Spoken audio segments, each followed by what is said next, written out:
The broadcast is now starting. All attendees are in listen-only mode. Hello and welcome to today's webinar. I'm Nick Zulovich of Subprime Auto Finance News and Buy Here Pay Here reports. In today's webinar, Building Connections and Making Sales with Game-Changing Customers, we're going to learn more about this topic from Mo Zahavi, the Director of Product Consulting with VinSolutions. So without further ado, here's Mo Zahavi. The webinar floor is now yours, Mo. Thank you, Nick. Again, my name is Mo Zahavi. I am the Director of Product Consulting with VinSolutions. A little bit about me before we get into our topic. I worked in automotive for well over 10 years. Honestly, I've been around it most of my life. My father's been in the industry for well over 30 years now. I came to VinSolutions roughly 10 years ago and pretty much held all the different roles within the company. Now, my primary role is working with customers on a day-to-day basis to get a better understanding of what the market is putting out there and how we can adjust and handle that moving forward. Now, today's topic has a lot to do with that. It's building connections and making these sales with the game-changing customers. And this is really about how we treat these customers. So this really poses a question, and that question would be, who do we think the modern day customer is? And with this one, it is obviously a very broad topic, but I think we can all agree that not all customers are the same or sold the same way. For years, in dealership, I believe this is a major issue. It's something that I ran into personally when I worked in dealership, and I see when I go in to purchase a vehicle today, the dealership has a standard method. It's taught by a guy who's been there, and he's been doing it the same way for each customer that's walked through the door over the past 30 years, and it shows when you walk into those dealerships. They have that philosophy of get them in here and sit them down, slow down their roll, and whatever you do, don't tell them anything. So, who is the modern customer? How are things changing? Well, my opinion is there are all kinds of customers. Here are some of the basic ones we might see. There's the listen to our needs customer. They have specific needs, and you need to ask them the right questions to figure out what those needs are. You have discount customers. They're always looking for a bargain. They're shopping several stores and making their choice with price as their driving factor. These are well-informed customers that expect a professional experience and real advice from their salesperson. We have the loyal customer. These customers represent roughly 20% of our customer base, but most people don't understand that these customers actually make up half of our sales. We have the impulse customer. I fall into this group. I switch cars every 2 years. I have no real reason for it. Obviously, this segment of customers is a dealership sweet spot, but we have to build a relationship here first. This is the customer we call, we do pull-aheads with. I mean, they're the perfect customer. And then tech-savvy, the hipster, word of mouth, But what do all these customers have in common? No two modern customers are the same. All customers are unique. Each have different personalities, needs, wants, budgets, trade-ins, etc. This means we need to ask questions and learn to observe how our customers react both verbally as well as through body language. Utilizing software designed to segment data like this is a key in follow-up. By understanding each of these segments, we have a better ability to narrow down follow-up and marketing efforts down the road, helping the dealership secure success and be able to key to the right customers at the right time. I think these are all key components of success with, idea of the modern day customer. So with that, they all have similar expectations. They want personalized sales experiences, full disclosure, self-guided sales processes, and they want respect that they're well informed, because let's be honest, there's a lot of information out there. Customers today are engaging peers and social media to learn more about their own needs. things that they didn't ask before because other people pose the question and then they see the answer and they add that to their repertoire when they go into a dealership. With these new expectations of the dealership, more transparent, streamlined processes are standard expectations. And also, as technology continues to advance, they're expecting more of a personalized experience tailored to fit who they are as an individual. So all key characteristics of what these expectations are moving forward. But their expectations, they're not the only concern for the dealership. We have dealership concerns like time efficiency and our sales quotas and adapting to various buyer needs and personalities. And of course, traditional sales tactics disappearing because we do have to play more to the customer. So when we think about this, time efficiency, that all-day customer, I think that anybody who's worked in a dealership has been involved with the marathon. Customer comes in on a Saturday, eats up my entire day. It can be very demoralizing because instead of one sale, I could have had 2 or 3. Then we have, sales quotas. Get me another customer. This one's wasting my time. I know I've been there before. And then adapting to various buyers' needs. So these are really ones of understanding the customer and recognizing the fact that they aren't the same and that we have to handle them differently. And this doesn't mean changing the dealership or the business altogether, just the approach. I'm very big in baseball. I coach baseball. And in baseball, if you keep striking out, you don't stop swinging the bat. You just change your stance, you get your hands back, you swing down at the ball. The point being, we all need to make adjustments, even if they're minor ones. And then the old methods in the dealership, the traditional sales tactics, they're gone. Throwing the keys on the roof. I remember being a kid and watching my dad do that. Customers would come back to the dealership, and the first question they'd ask me is, do you have my driver's license? Well, yeah, I put it in my back pocket because I knew you'd come back. We can't do that type of stuff anymore in the dealership. So with that, we have the modern sales model. And, for me, there are 5 key points here. We have the single point of contact. This is really that peer-to-peer, grave to grave sales process. Fortunately, I was allowed to do this in the dealership all the way from the meet and greet through the needs analysis to the walk around, all the way through spinning paper. This process allows a salesperson to develop a relationship rather than multiple handoffs through the process. Now, we also have the one-price store, and I think the real reason for the one-price store is many shoppers view haggling or negotiating over a new car to be the worst part about buying a car. And they're doing this just to avoid that altogether. As a result, the dealer that advertises no haggle pricing will find favor with those shoppers that don't want that traditional car buying experience. We have the redesigning of dealerships. These are destination stores. Personally, I think this works. If I'm going to be waiting on my car, I want somewhere comfortable to wait. I want to be able to watch sports. The other part of this is, once you get past the point that you're paying for the building, all I know is that my kids enjoy it at that point. They come with me. They enjoy refreshments. You get a chicken panini while they're waiting for that oil change to take place. So, those destination dealerships, I think, really do play well to consumers. Lose the desk. This is more consultative selling than that, face-to-face badgering of a customer.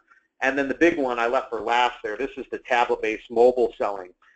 To me, this is the biggest one as far as the modern-day sales approach, because this alone can change a customer's experience by saving valuable time running back and forth to the tower to scan a license or copy an insurance card. We were always taught to never leave the customer, but the first thing we do is walk a customer through double doors, sit them at a table, ask for their license, and disappear for 15 minutes. I think this really ruins that customer experience. Plus, valuable functionality like voice to text with mobile empowers a salesperson to enter more thorough notes.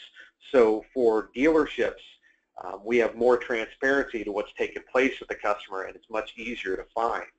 So these are all attributes of the modern day sales process. But that's not enough. Big thing here is dealerships don't sell cars. People sell cars. Dealerships facilitate the ability for me to sell a car. So we've got to look at the big picture. You need to have good salespeople that know how to sell and how to engage. Engagement and follow-up are a big key. Customers today have so many choices that you need to make sure you know that, or they need to know that you're there for them. This involves not only the manager doing their job, but the sales staff buying into the approach that the manager or the dealership puts in place. To me, the dealership is the field. Managers are the coaches, and the salespeople need to take instruction and get the ball into the end zone. It's a big game. Now, with that, how do we deliver a great experience and meet the dealership's goals? This one you could respond to a million different ways, like, oh, you got to go the extra mile. I think that's a bunch of blah, blah. We need to understand who our customers are. One way to do this is to create personas of those customers and give each persona a name or a personality. For example, Jill likes new technology and is real tech savvy, so we can send follow-ups with videos. Tommy is that kind of person that has to have clear instructions, so it's really that person to person. It's again really breaking down these customers into those small pockets so we can market to them more effectively. And then creating an emotional connection with the customer. It's not what you say, it's how you say it. Customers are 3 times more likely to recommend and repurchase if they feel emotionally engaged.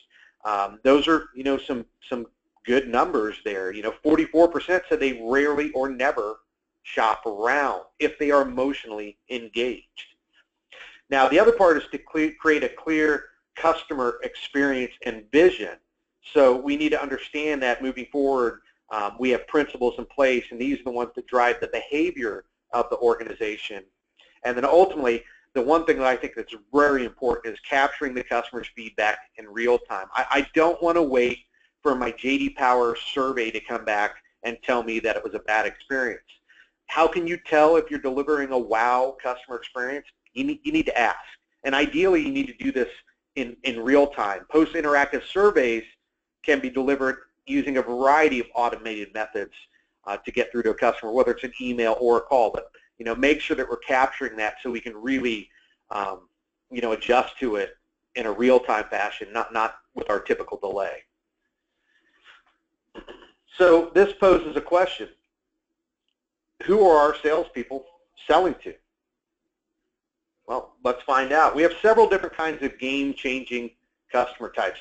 I'm really going to primarily focus on 3, and yes, there are millions of types of customers, but these are the most common that I've witnessed over the years working at a dealership, and I still see them when I go in and I, do my oil change, or when I go in to see friends that are running stores. The first one is Mr. Maybe, and I think this one we run into on a regular basis, the know-it-all. I think everybody's familiar with that, and the most common that we see today is probably the Millennial Customer. So I'm going to start with Mr. Maybe. Who is Mr. Maybe, and what does it take to deal with this customer? Well, Mr. Maybe is a little bit shy, timid. They're not sure. They're I'm just looking customers. They wait for the salesperson to approach them. They seem tense and uncertain. The more questions you ask, the more inclined they are to just say, I don't know. This segment of customers really hates going into a dealership, and really a lot of this has to just do with the fact that they are uneasy, or maybe they've heard a story. But this is perhaps the easiest of the 3 customers if we really break it down. Although they can be a struggle, they're just looking for someone to listen and guide them to the right selection and have problems communicating that. So our job is to get them to overcome that fear of the car buying process by asking the right questions that inspire confidence in that customer. The great part is if you ask them straightforward questions, they'll respond. So a needs analysis is a must, and I'm not going to lie, this is a process, and it can take some time, so you do have to be patient with this customer. Once trust is established, though, this customer can become overly friendly, so again, you need to control that sales process. and the direction of the sale, and avoid at all costs things like the hard sell, because you will lose this customer. So Mr. Maybe, there's a business impact here and obviously a metric if we can capture this customer. The business impact, I think, is the big one here, loss of time, because we do have to slow down our traditional approach. They, again, have an inability to make a decision, so that does slow down the sales process. And this customer won't return if they're uncomfortable. They will go somewhere else. Now, the measurable metric here is we have a great retention rate.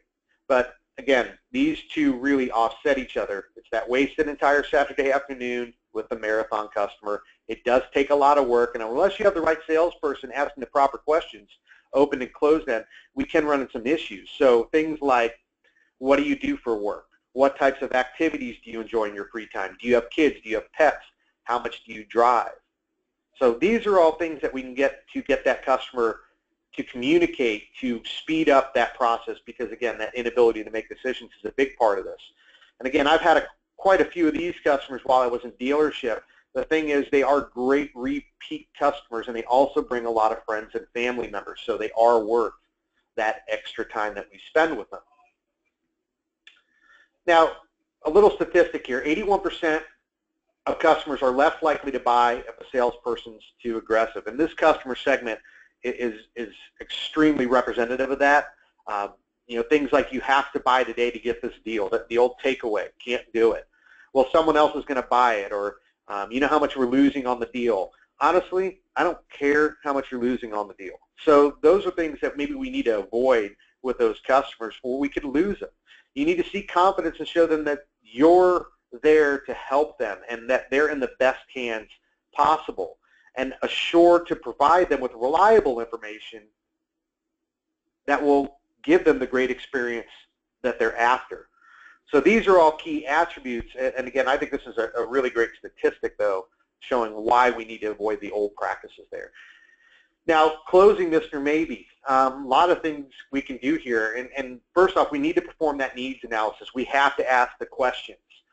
We need to restate the customer's concerns and show them that we're engaged. Proving to a customer that you're actively listening, I think, is a huge part of the process here. Become a trusted business advisor. Give the customer more confidence, empower them, and then be sure to educate. So here are things that we should do. Respect, patience, service, not sales, honesty, and be attentive. And things that we really need to think about, trust. A probable reason the prospect is hiding the true objection is because they don't trust us enough. So we need to be truthful. By establishing trust, we may get that prospect to reveal their real objection.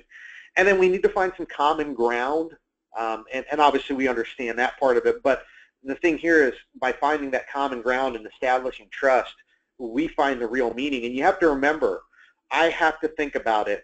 Yeah, it could mean no, or it might just mean I'm not ready to buy yet, but we also have to understand that it could be a stalling tactic. So, let's get a better understanding there and figure out which one it is. So I'm going to give you a little dealer success story here. The car of interest here, Ford Escape, Ford Explorer.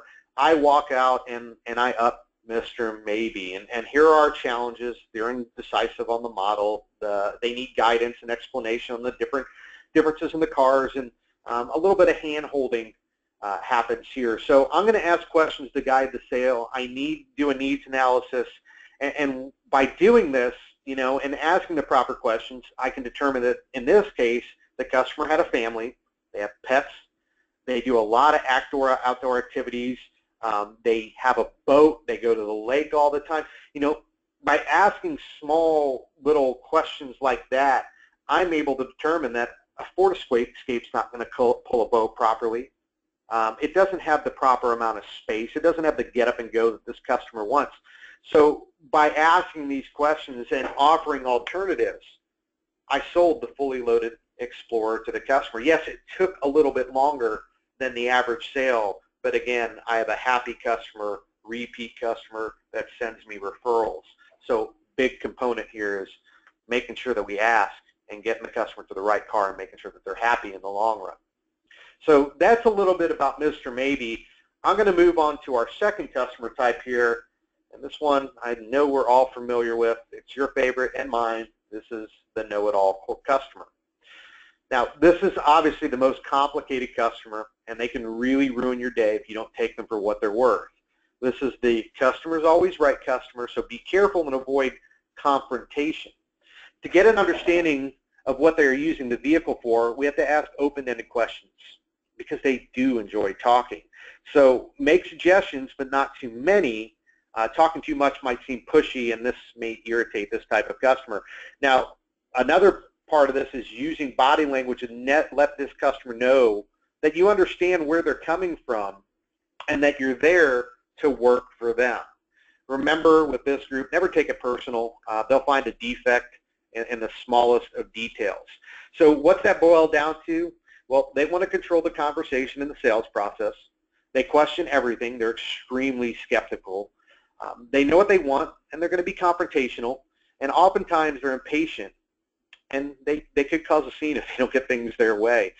Their internet's their guidebook, and they're never wrong. Some things you might see is, I know what I want it in blue, the internet said I should pay less. I'm sure that, again, we've all heard these things from this customer base. So where does that take us? Well, it takes us to the business impact and, again, the measurable metric with this customer. So with this one, you know, we have that loss of control, and this may involve other departments to come assist. You know, I might need that extra manager TO, or I got to pull my F&I officer out of the box to come calm my customer down and explain their options. This can ultimately drive down the price because we're trying to keep the customer there and keep them happy.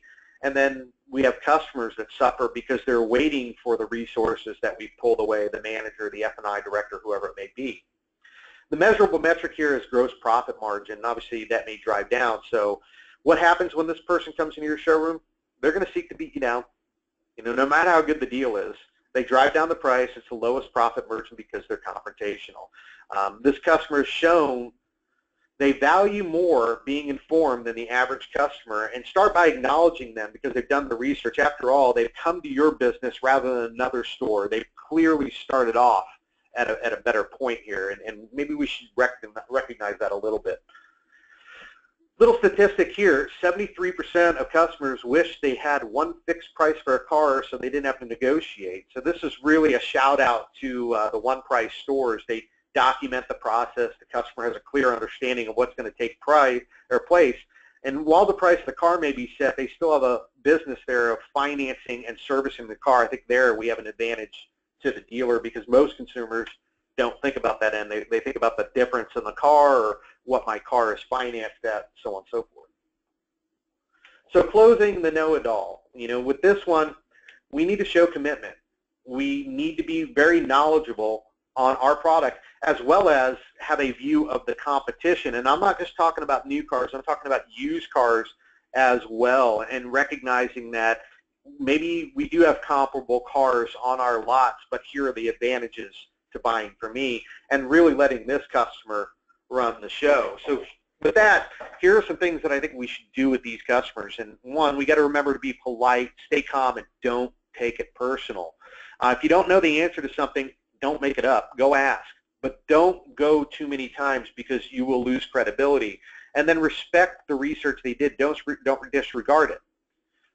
Stay on point. You know, show good quality and performance of the products. Don't interrupt them. Competition, and this is, again, one where I think it's very important, pricing. Cars in the inventory, whether they're new or pre-owned, it's irrelevant. We need to understand our inventory better as well as what's out there. For example, you know, what's in a 20-mile radius and how does the car that I have stack up against that? So this means you need to know your market and utilize the proper technology to make sure that you're sourcing your inventory properly. And then, you know, as much as they want to talk, I'd let them talk. If they're saying something that's contradictory to the truth, simply present the facts in a concise and possible way. Don't be arrogant about it. And make sure that this customer understands that you're on their team. So let's discuss a success story with this customer. And I'm not going to lie, most of the time, this customer is going to leave with what they come in on. And in this case, I put the car interest as a Lexus IS 250. The challenge is that we have price expectations are unrealistic. Well, I saw an invoice out online. And that doesn't mean it's the right invoice, or maybe something changed, or there's different packages. So we need to make the customer understand that there could be a discrepancy there. Hostile and aggressive, they only want to work with the manager and they have time constraints. Now, the response is, involvement of F&I and the management lowered the price and other customers waited. Again, these are things that we're going to have to understand we're going to go through with this customer. So it is, again, important asking them certain questions. Is color a major concern? Have you secured financing? Do you have to have the all-wheel drive?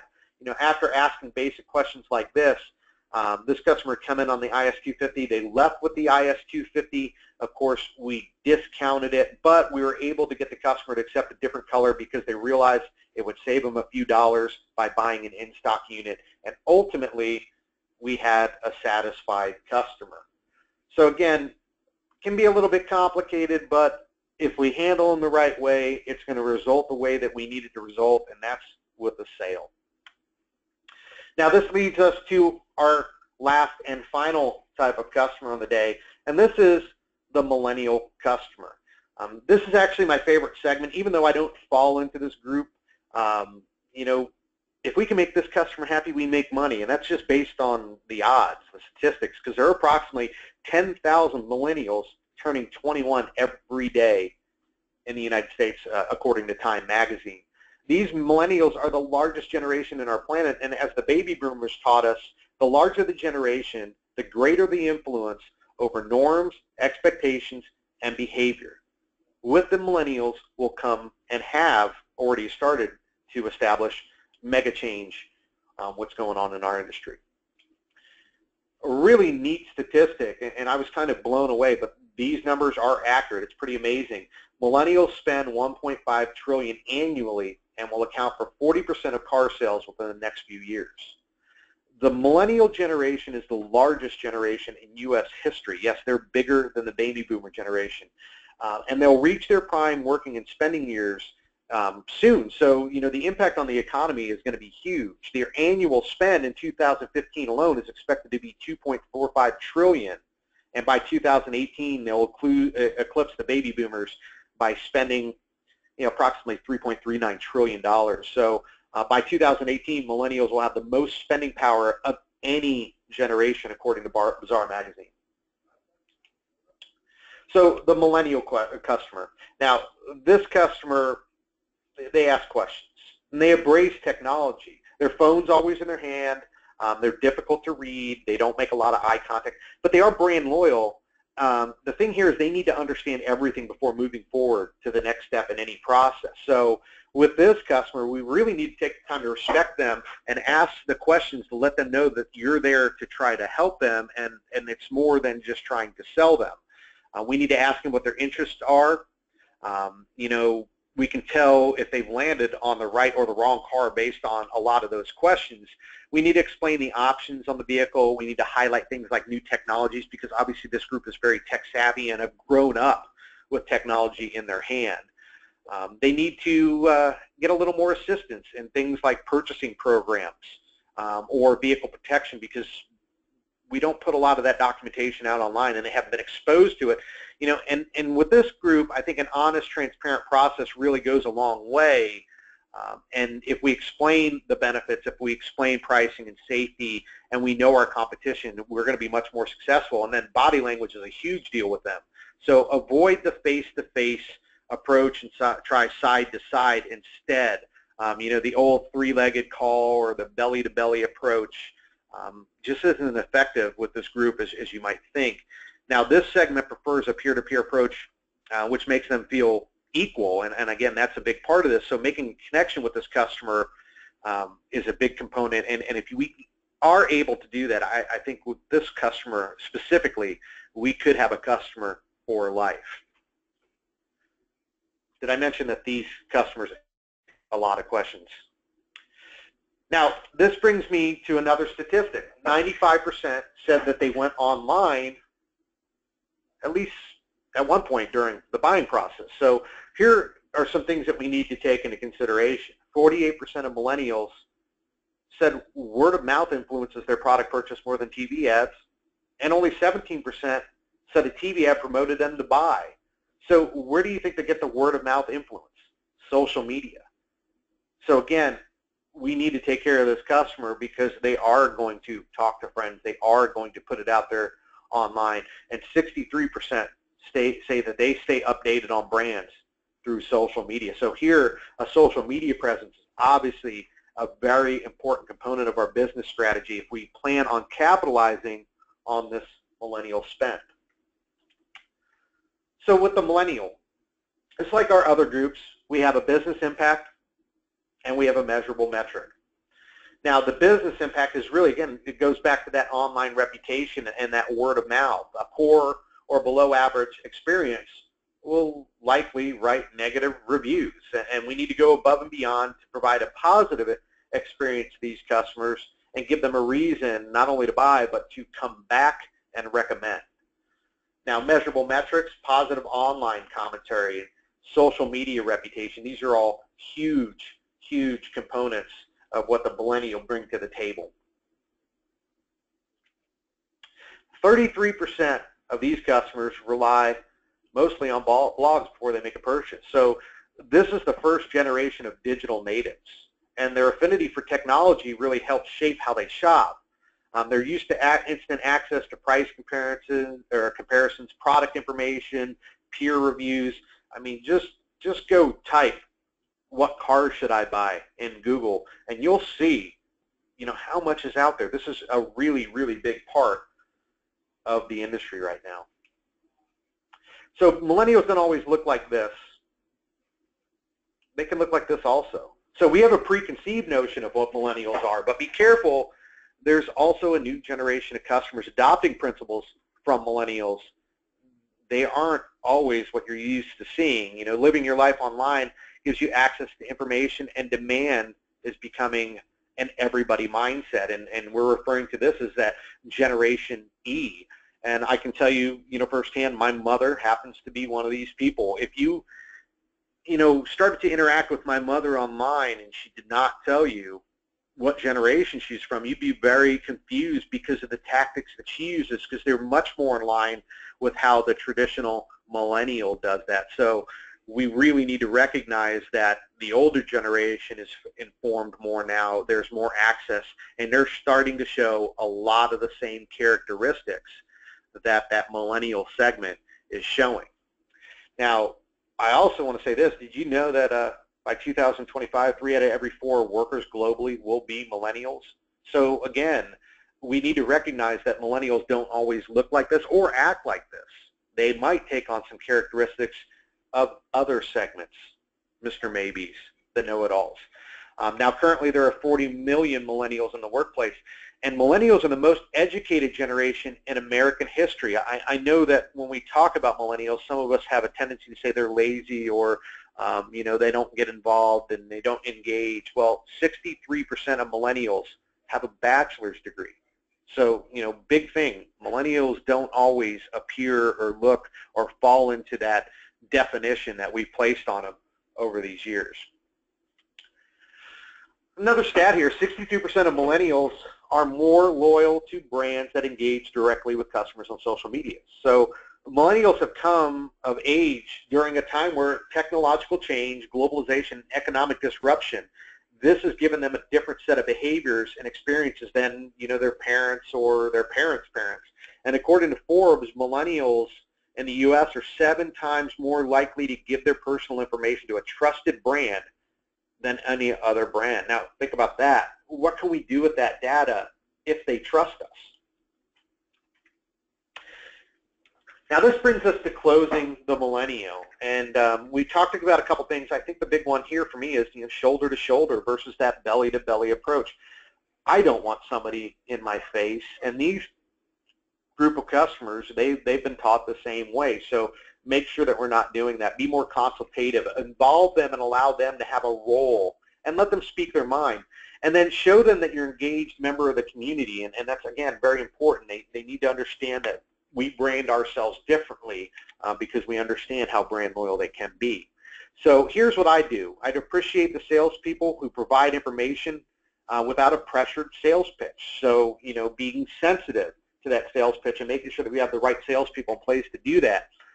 Dealers tend to over-communicate and don't respect customers' preferred method of communication. So do you want to be text? Do you want to be emailed?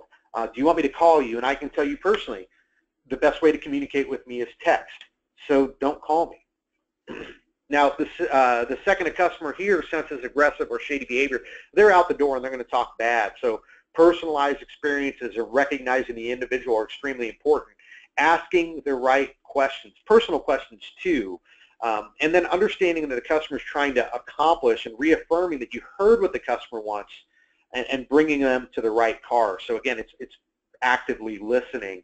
Now, customers don't always know everything, and you need to personalize on the back end as well, so things like extended warranties. And remember, embrace technology, be relevant, be authentic, don't waste their time, be transparent, be responsive and easy to reach. And again, that preferred method of contact is extremely important there. And then participate. You know, public perception obviously matters, again, with this customer being engaged in the community is a big, big part of this. So this leads us to our dealer success story with this customer. And you know, again, we need to ask a lot of questions with this customer. It will take a little bit of time. They can be difficult to read. But if we understand the customer's interests and patiently respond to these questions, we're going to be much more successful. So if Gen Y came into my dealership with the notion of what they wanted to buy, I'm still going to ask questions. So are you looking for something fun? Are you looking for something sporty? You know, how much driving do you for work? What do you do on the weekends? Do you have pets? Do you like the outdoors? How are you going to be financing? These are all things that I would ask. And after asking some basic questions and understanding what the customer is after, we can determine that the customer wasn't aware they needed more space than they originally thought. The car was underpowered that they were looking at. And based on that, I showed them a different vehicle. They came in on a Jetta. I put a Tiguan in front of them. They loved the sportiness, the 200 horsepower engine, and we happen to have a certified pre-owned unit. So it was sporty enough, but more functional, and we were able to save them some money and have a warranty packed into that just by asking the right questions. So ultimately the outcome, sold the Tiguan, and we get positive online reviews because I really engaged with the customer. I pulled back the sheets and I found out what they were really in my store for. So these are some, you know, important things that we need to think about again during this process. So how do we make this all work together? And really, what does this all mean, and what can I do? Well, a big part of this is training. And one of the things that I always talk about is, you know, personalizing that customer experience and identifying these customer types and then making sure that that customer is comfortable. You know, if we can, you know, understand the customer better, and I do add that personalization, it will build rapport. And then I need to educate around the internet information out there. Whether it's right or wrong, I need to be aware of it. So engaging with the internet, seeing that data, and researching, I think, is a big part of what we do moving forward. Now, sales tactics here, you know, practice and role play, and I know a lot of people hate role playing, but it works, you know, and I hated it when I first got into sales, but it does, it works. And the resources to make us successful are there in the dealership already. I mean, role play doesn't have to just be with an employee and a manager. We can utilize the different salespeople who themselves, you know, fall into these different segments of customers, and they have unique behaviors and characteristics. Those resources that we have there can really make my staff better by, again, practicing role playing. A big part of this, obviously, is having a good attitude.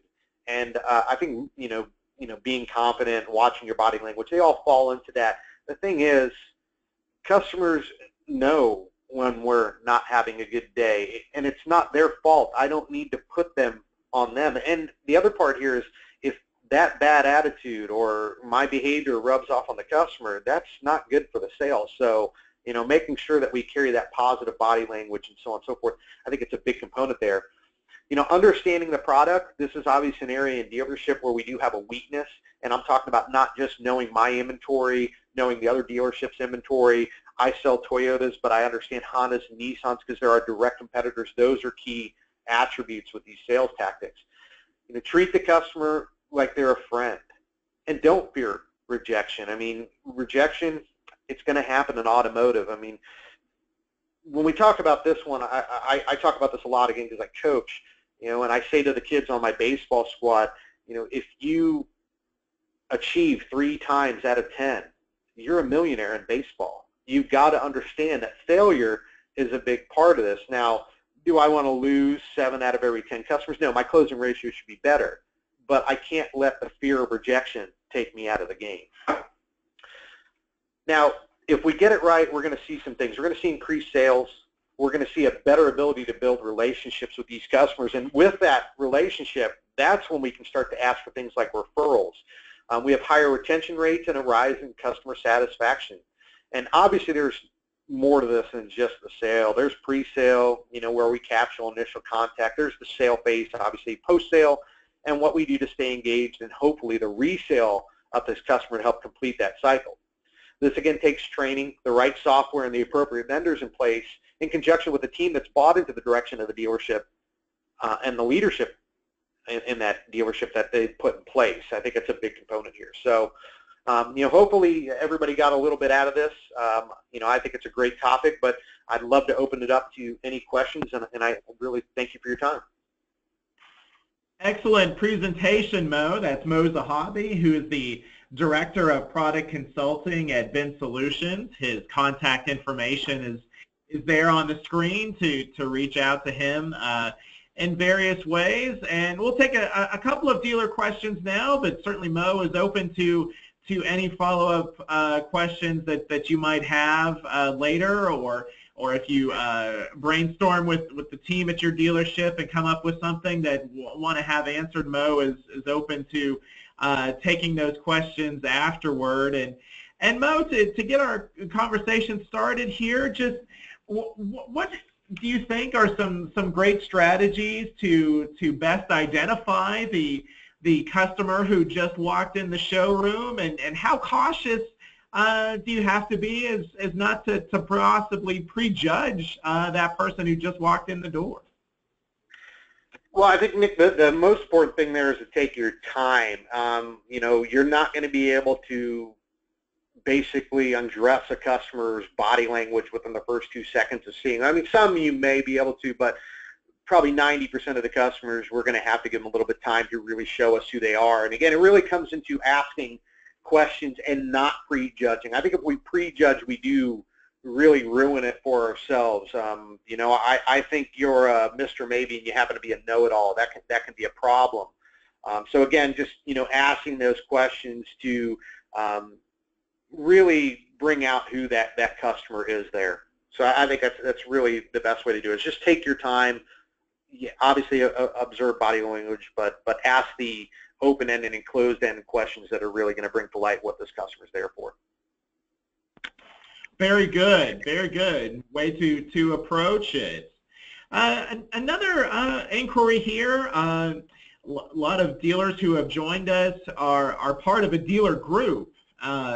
What would you say are perhaps some ways to approach this topic when a store is part of a dealer group that might have a wide array of brands within the group or different markets? How would you recommend to managers who are part of a larger dealer group how to handle these potential customers?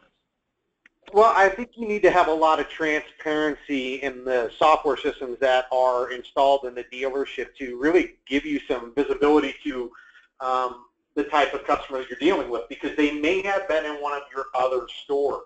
And this has personally happened to me before.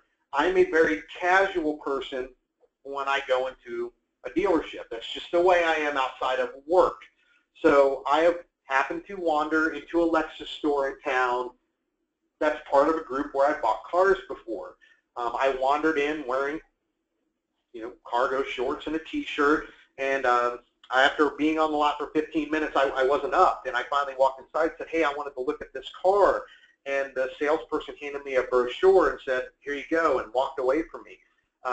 Those are things that if they had the proper software in place, all they had to do was ask me my name, and they would have recognized that I bought 15 cars from their dealer group in the last 15 years between my wife and I. And they really could change their approach. I mean, just having that visibility to what's happened in the past and being able to respect that moving forward.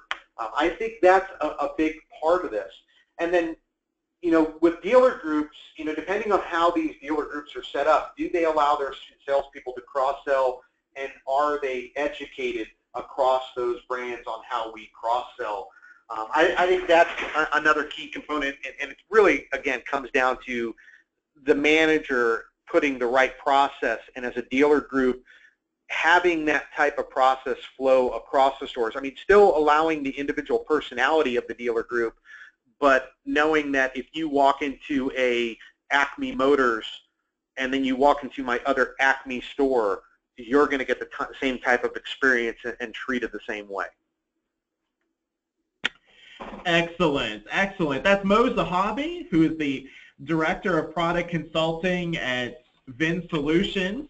Our webinar again today, Building Connections and Making Sales with Game-Changing Customers. And Mo, his contact information is there on the screen. And we'll close here with one more dealer question, Mo, is as stores look for the best personnel to staff their stores as best the way possible, what do you see as strategy that's worked for other stores as far as to find those key salespeople who can carry out the strategies that are successful? It's kind of a sensitive question because I don't want to alienate a group of our salespeople. But, I mean, for me, we treated this a little bit differently. We kind of looked outside the box because one thing that we recognized that was that there are good salespeople that just don't happen to be selling cars right now. So, I kind of paid attention to what was going on in the dealership, and I look at the people that actually would adopt process. And obviously sometimes we have old car dogs. They don't want to, jump on the bandwagon. Some of them do, and I've seen some really successful, people that have evolved with how we do business today. But for me personally, I used to look a lot outside. I would go to areas that are avenues that I felt comfortable. My background's in computer science. So I would go to places like Best Buy, or we have a Nebraska Furniture Mart close to us here in the Kansas City market. And I would find these kids, or these, millennials most of the time, that had a real great sense of product knowledge and really understood what they did and had that enthusiasm. And then I would explain to them how much more money that they could be working and making in automotive. The thing with them was they weren't tainted by bad habits or by old car dogs trying to scare them into doing things a different way. They were very impressionable, and they seemed to always do it the way I told them to. So I think that's a really good way to go out and grab employees. Now the other one is, and my last dealer group hired me this way, I'd call around and see how people handled a call. I mystery shop dealerships, and lo and behold, the salesperson that I needed maybe was just working at a different dealership today. They may be working for me next week though. So those are all different things that I look for. For me though, it's about body language. It's about enthusiasm. It's about being coachable and impressionable, and then buying in. So again, I think there are a lot of different ways to go about it, but I think sometimes dealerships rely on what they have sitting in front of them rather than going out and sourcing talent. And I hate to use too many baseball analogies, but you ever heard of a scout? They work. So maybe we should scout the competition, and if I really want to make a good team here, maybe I just recruit some of your players. Excellent. Excellent job. That's Mo Zahabi, who's the Director of Product Consulting at VinSolutions, sharing ways to build connections and making sales with game-changing customers. So, Mo, thank you so much for the great information and all the baseball analogies as well. Thank you so much. Thank you, Nick. I appreciate it. Thanks, everybody, for joining. This is Nick Zulovich. Thank you so much for joining us.